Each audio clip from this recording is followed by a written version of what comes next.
My goal here today is to bring you guys as much value as possible, as well as educate you on what I do and how I can be a resource to all of you in your industries, as well as for any insurance services.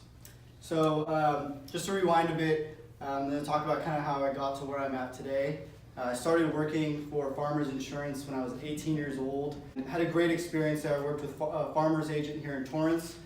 He was a mentor to me, great mentor, and taught me everything I know today about the insurance industry and the products, and basically how to be successful. But one thing that I think Farmers Insurance lacked was their flexibility with their products. Fast forwarding to the present, I'm now the founder of Adelphia Insurance. I specialize in hard-to-place risks. Basically, like I said, anything that a farmer's agent, State Farm, Allstate agent can't do.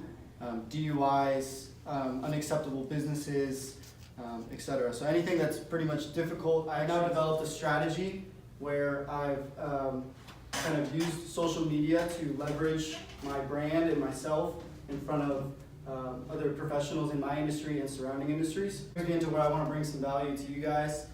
I'm a firm believer that we're all here for the same reason. It's to kind of capture our audience or our customer client base attention. If they don't know who you are, if they don't know what you do, what products you're selling, then how are they ever going to buy from you, really? In order for someone to buy from you, there's one key factor, which is trust. If someone doesn't trust you, there's a very high chance that they're most likely not going to buy your product or your service. There's a massive opportunity on the table for using social media and leveraging that to build up your brand. And making videos is the most effective and efficient way to build a relationship at scale, really. Studies show that after the fourth or fifth time of a person seeing you on video, the human brain actually processes the information as if they've actually met you in person.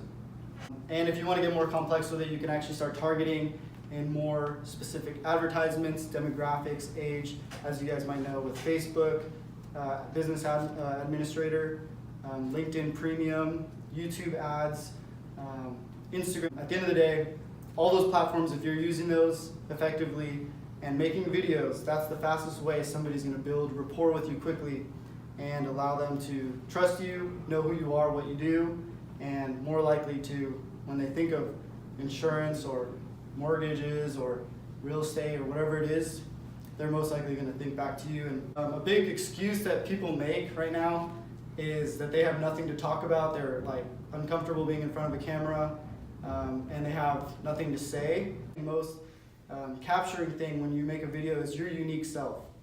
Being able to actually get out there and show people who you really are, that's what's going to capture their attention, because they're curious. They want to see what is Paul like, you know, in a video. So I'm imploring you guys to get out there, get out of your comfort zone, make some videos about how you spilled some coffee on yourself on the way to work. It was raining, and how you thought it was going to be a terrible day, and then you ended up having the best day of your whole year. So just document what you can. Even if it's not working, it's something you can always refer back to in the future and have something documentation of yourself, the progress you've made. In the future, I do plan to kind of step this up. I want to scale up the amount of content that I'm putting out, and that's the biggest thing, is the volume of content that you're putting out. I want to put out at least 10 to 20 pieces of content, videos a week. This will allow me to multiply myself across all the platforms and capture the most important asset, which is people's attention. So, thank you. Nice.